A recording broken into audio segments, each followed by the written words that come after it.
Samantala, sa mga sandaling ito mga kabombo, nasa kabilang linya, walang iba kundi si Sir Julius Esquedeng, ang President po ng Amateur Sports Association of Pangasinan. Kamustahin po natin yung kanilang sitwasyon dyan po sa may bahagi po ng Ilocos sa pag-uumpisa bukas ng Palarong Pambansa 2025. Sir Julius, isang mapagpala magandang araw.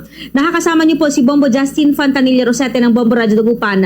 Ang inyo pong pagbate sa ating mga listeners and viewers. Palarong Pambansa 2025 Updates mula sa Bombo Radio.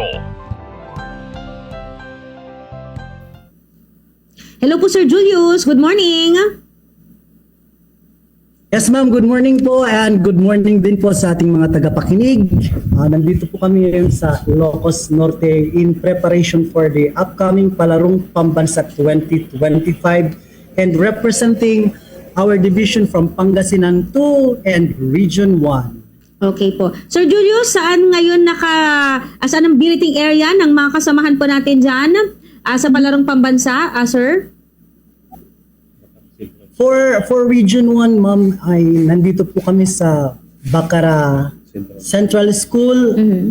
Ito po ang nagsisilbing billeting center for all our athletes, coaches, and assigned training officials, supervising officials in Region 1. Sir Julius, kamusta? Kasi di ba bukas mag-uumpisa itong Palarong Pambansa. So paano, kumusta yung preparation po ng inyo pong team? Lalong-lalo na kasi nakikita natin na may kataasan din po yung araw po dyan sa ngayon. Paano po ito makaka-apekto sa ating mga atleta? Yes ma'am, unang-una is yung adjustment ng sobrang init po talaga ng panahon dito sa nararanasan natin dito sa Ilocos Norte. So we keep reminding our athletes, our coaches, and our trainers to keep our athletes hydrated all the time. Lalong-lalo na ngayon, masyadong sensitive ang ating mga atleta, ang kanilang mga tiyan, lalong-lalo na sa mga kinakain at iniinom po nila. Kaya we are doing precautionary measures para po mapaghandaan natin ang mga to at prepared po talaga sila when it comes to competition. Sir Julius, we believe nagkaroon po ng pag-uusap, pagpupulong ang mga bumubuo po ng Palarong Pambansa. Kamusta po yung ipapatupad na adjustment? Kasi katulad ng nabanggit natin kanina, mainit po yung panahon. Pero pagdating po ng hapon, nakakaranas po tayo ng pag-ulan. So papaano po yung mga outdoor activities ng ating mga manlalaro ho?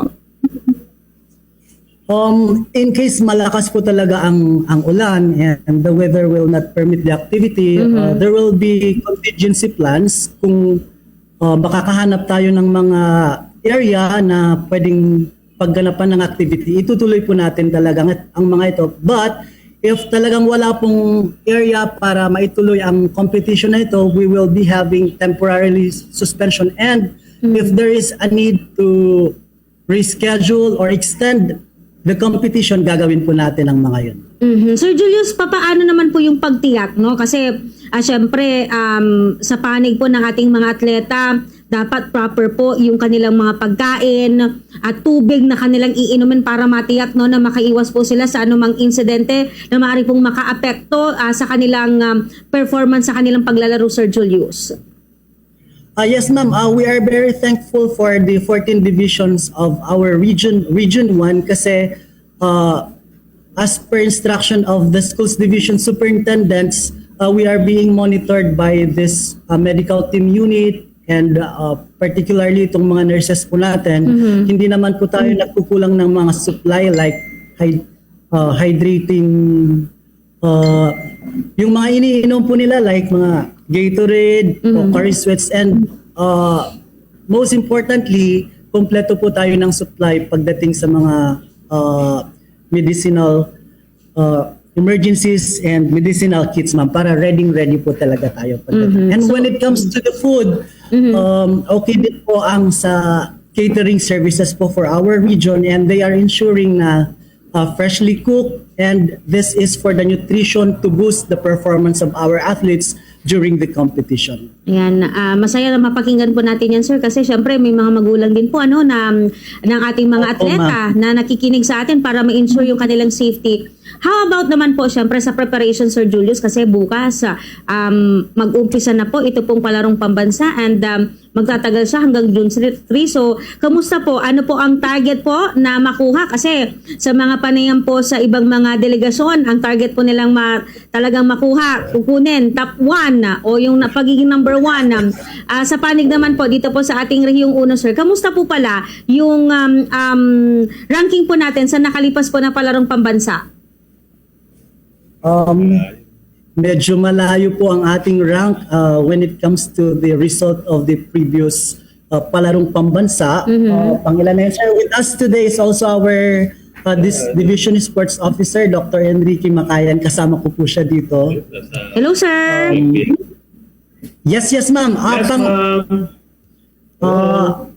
Pang 12 po ata tayo ngayon, and hopefully we can raise our rank. And syempre, tulad nga ng sabi mo po, ma'am, we are aiming for the top ranks of kahit makakuan lang siguro tayo, top 5, then that would be another history or milestone for our region. And sana nga po, kasi every region really prepared for this, and we are doing our best. We did our best, and hopefully we could raise our rank this Palarong Pambansa 2025 through the all-out support of our officials.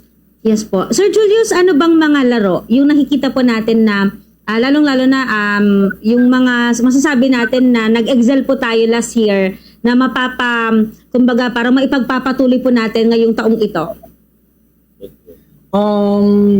Ang tinitingnan po natin ng mga event ay basketball, secondary girls, football, dito po kasi malakas ang region natin.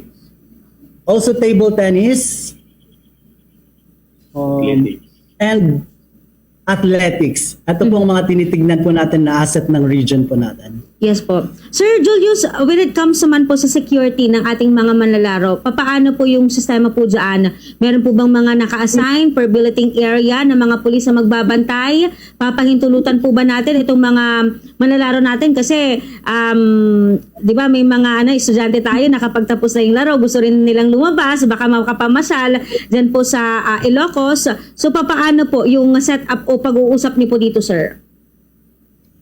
Yes, ma'am. We coordinated po sa mga coaches po natin that as much as possible, they have to be in full control whether in action or not itong mga atleta po natin. Lalong-lalo na alam na naman natin na itong mga estudyante natin, itong mga atleta natin, kapag tapos ng mga laro, kung saan-saan po talaga sila pumupunta, lalo na maganda po ang mga pasyalan po natin dito sa Palarong Pambansa. Pero yun nga po, aside from the directives we are giving to the coaches, to the officials, secure din po ang bawat billeting area dito sa atin kasi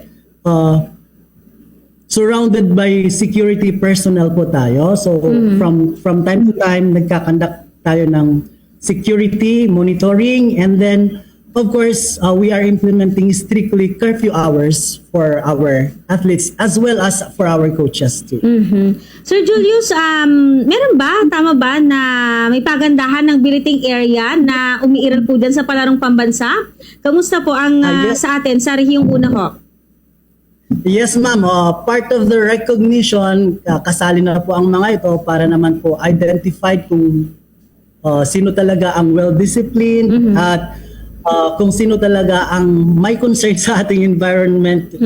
And of course, yun nga po, sabi ko, that is part of their discipline. And of course, yung pagiging cleanliness and orderliness, makikita po natin dyan kung sino talaga at anong region ang pinaka-madisiplina po. So dito ipapakita yung pagiging natin malinis at hindi yung pagandahan in a sense na may mga decoration. Tama po, Sir Julius? Yes, ma'am. Yes, ma'am. Okay po. Sir Julius, siguro any message, paalala, reminder, at mga nais nyo rin pong ipabatid sa ating mga listeners and viewers, most especially sa mga magulang po ng ating mga atleta na nandiyan po ngayon sa Palarong Pambansa. Go ahead po, sir. Okay, so thank you so much, ma'am.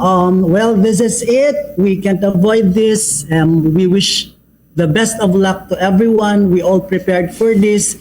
And we hope we could play the best of what we have. At sana po kahit sino man po ang manalo sa atin, ang talagang focus nito is mag-enjoy po ang mga bata, mag-enjoy ang ating mga atleta, mag-enjoy ang ating mga mga magulang aside from the recognition we are giving. And of course, this is also a competition for the support of our LGUs, of our NGOs ng ating gobyerno. Ang ipinapanalangin lang po natin sana is we play fairly at wala pong mangyari. We arrive safe here and we hope to go home safe also and healthy. Okay po. Sir Julius, maraming salamat sa paglalaan po ninyo ng oras sa ating palatuntunan. Sana from time to time ay kayo po ay aming maimbitahan, muling makumbida dito po sa ating palatuntunan, sir. Especially sa mga resulta po ng palarong pambansa, sir. Yes, ma'am. It would be an honor for us to forecast whatever updates na gusto niyo pong kunin sa amin. We are very willing to give that and we will be updating you kapag kailangan po ninyo.